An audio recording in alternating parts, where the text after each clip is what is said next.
Molt bon dia i benvinguts i benvingudes al capítol d'avui del programa Pantalla Social. Soc el Daryl Curtiguerra i avui entrevistaré al Jenner Zabaleta. Bon dia, Jenner. Moltes gràcies. Bueno, avui parlarem una mica sobre el nostre capítol en aquesta sèrie de Pantalla Social que entrevistarem a la Fundació Catalana per la Paràlisi Cerebral. Molt bé, doncs com ha dit Jenner, avui us presentaré sobre el nostre documental de la FSPC i ara voldria donar pas al següent fragment de l'Ester Julong, que és la vicepresidenta de l'entitat, que ens contarà una mica més de detalls sobre de què tracta l'entitat. Doncs la Fundació Catalana per la Paràlisi Cerebral va començar l'any 1996 amb un grup de pares que van començar a crear un projecte encaminat a ajudar els seus fills i a les persones que estaven com ells. Vam començar al barri de la Pau i des del 2011 estem a Poblenou.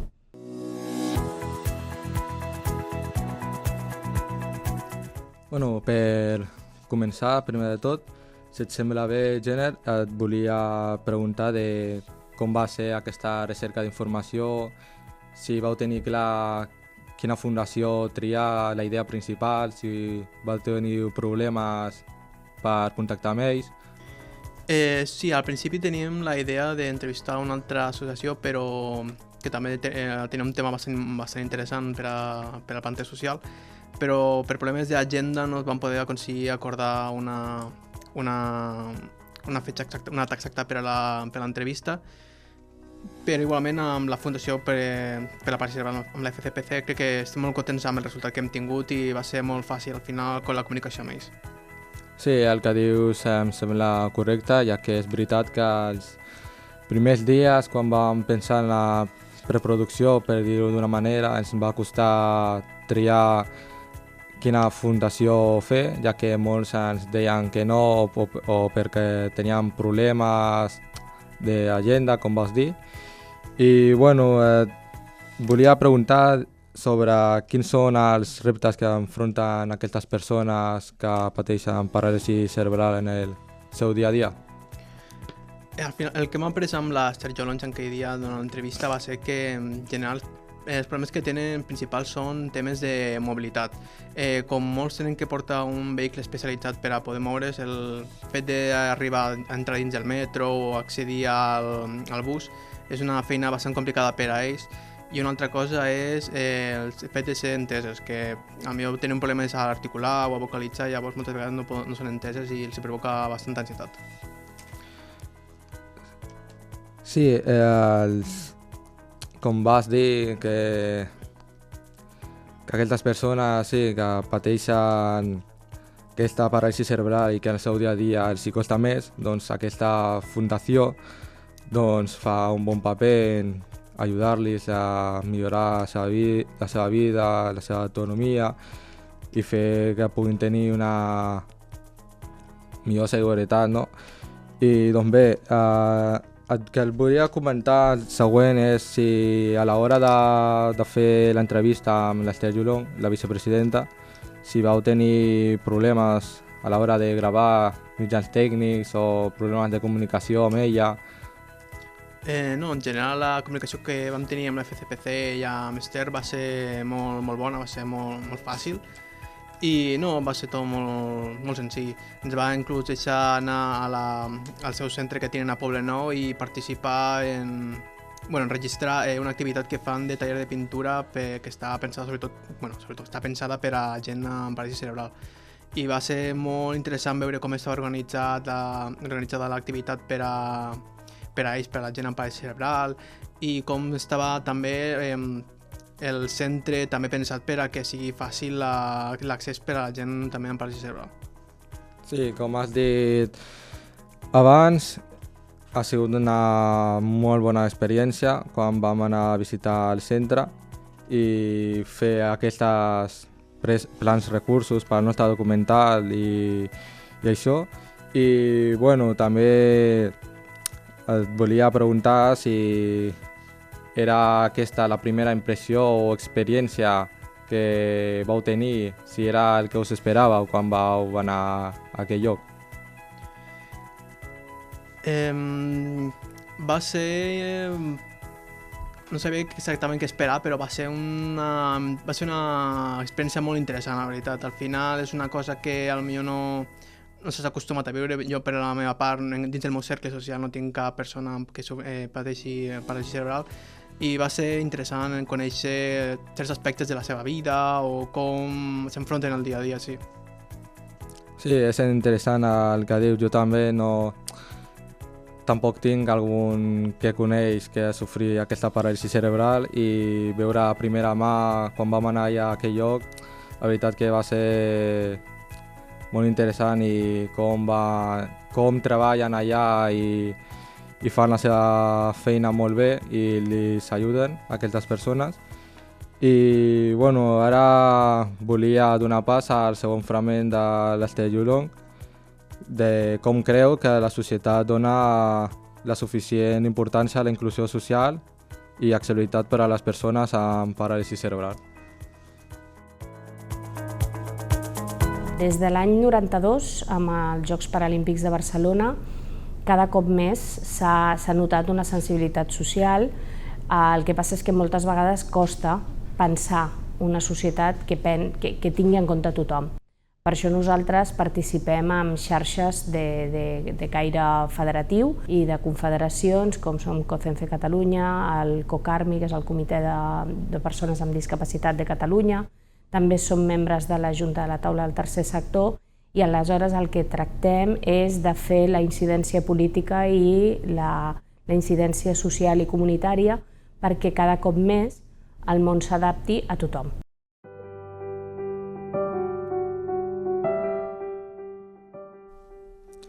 Bueno, per acabar aquesta entrevista et volia comentar de com ha sigut l'experiència en general durant tota aquesta fase del rodatge de l'entrevista amb la vicepresidenta, també a l'hora de fer els diferents plans recursos.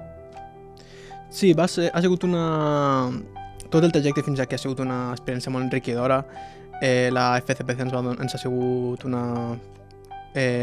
moltes facilitats a l'hora de realitzar tot aquest projecte, i encara que ha sigut més complicat del que en un principi potser teníem pensat que seria, per temes de acordar aconseguir que una associació ens deixi o bé anar o bé aconseguir agendar una entrevista, crec que això també ha sigut ha generat que fem més companyeria dins del nostre grup per intentar afrontar tots els problemes que han sorgit, i crec que estem molt contents amb el treball fet i ha sigut molt enriquidor al final, sí. Sí, com tu dius molt bé, ha sigut una experiència increïble i interessant, la veritat. És veritat també que els primers dies no sabíem molt bé com plantejar aquest projecte, vam tenir algunes dificultats al principi, però en general va sortir força bé, ens hem pogut comunicar, repartir la feina durant les diferents entregues, i bueno, sobretot també va ser una experiència també molt interessant sobre la Fundació Catalana per a la Paràlisi Cerebral. I bueno, doncs moltes gràcies, Jenner, per venir avui aquí i contar-nos les teves experiències i conclusions. Moltes gràcies, i també m'agradaria agrair a la FCPC per donar-nos aquesta oportunitat d'entrevistar-los, a BTV per deixar-nos el plató en el que estem ara mateix i per realitzar l'entrevista, i també a l'ITAE pel material tècnic que ens van deixar i l'espai que també s'hi veurà dins de l'entrevista com vam entrevistar a l'Esther. Bueno, ara donem pas al nostre documental sobre la Fundació Catalana per a la Paràlisi Cerebral.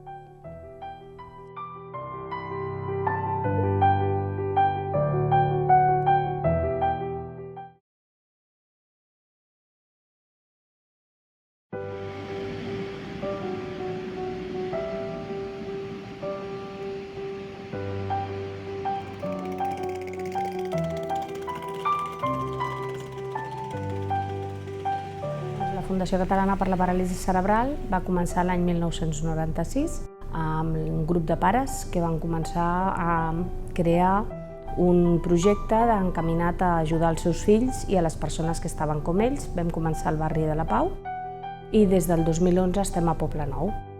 I des d'aleshores hem passat de tenir molt poquets projectes a tenir-ne més de 17 i tenim una llar residència aquí al carrer Llull 163 i molts serveis d'oci i de creixement personal per a les persones amb paràlisi cerebral.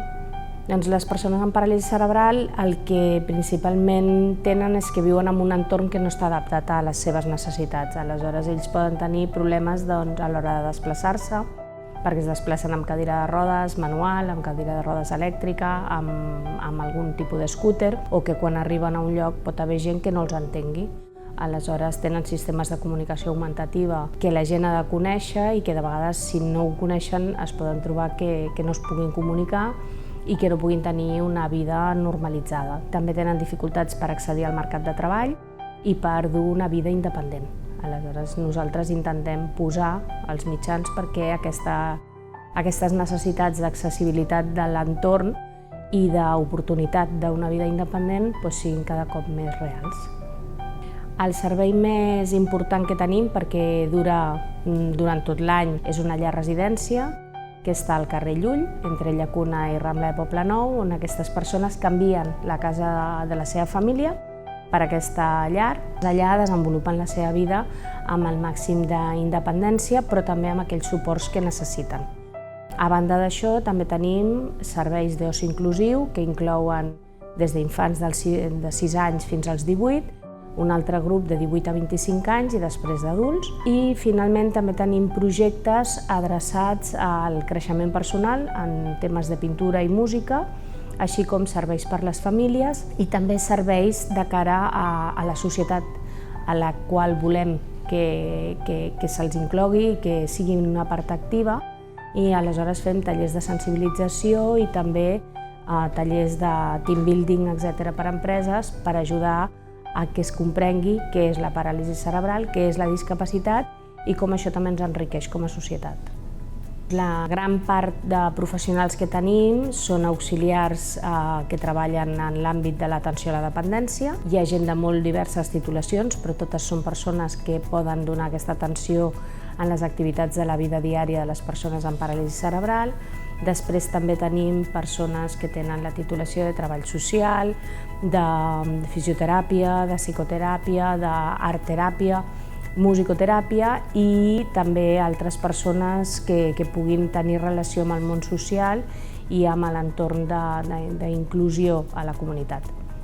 Nosaltres, quan organitzem activitats per les persones que tenen paràlisi cerebral, sempre hem de buscar que siguin entorns accessibles, que siguin entorns sense barreres arquitectòniques i que els permetin la seguretat en el desplaçament i el gaudi de l'activitat com qualsevol altra persona del carrer. El que sí que requerim per fer que aquestes activitats ells les puguin gaudir d'una forma plena és el suport de persones voluntàries que ens acompanyen moltes vegades en un a un, una persona amb paràlisi cerebral amb una persona voluntària que l'acompanyi, per fer que aquest acompanyament i poder donar-li aquell suport que necessita per gaudir de l'activitat. Nosaltres creiem que hi ha moltes formes de col·laborar, l'important és tenir aquesta voluntat.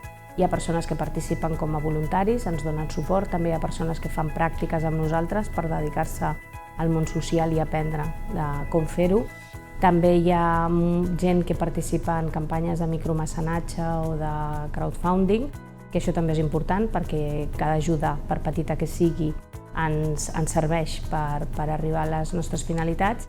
I ara actualment tenim una campanya que ens ha funcionat molt bé, que és de recollida de taps de plàstic, perquè nosaltres no només volem ser part receptora, sinó també volem ser part activa de la societat, i estem participant en una campanya de recollida de plàstics, de taps de plàstic, i ens trobem que l'empresa que ens feia el transport i també el personal que nosaltres teníem dedicat a això no els tenim actualment i necessitem el suport per organitzar la logística, per fer la recollida.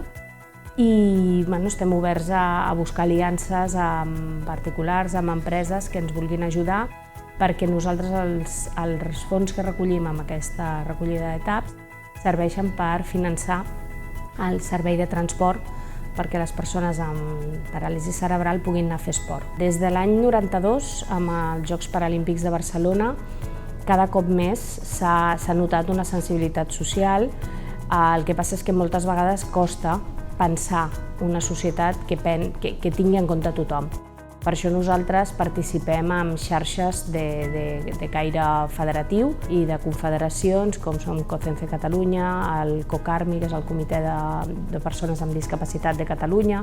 També som membres de la Junta de la Taula del Tercer Sector i aleshores el que tractem és de fer la incidència política i la incidència social i comunitària perquè cada cop més el món s'adapti a tothom, no només a les persones amb discapacitat, sinó a totes les necessitats i que sigui un espai on tothom se senti segur i on pugui realitzar-se plenament.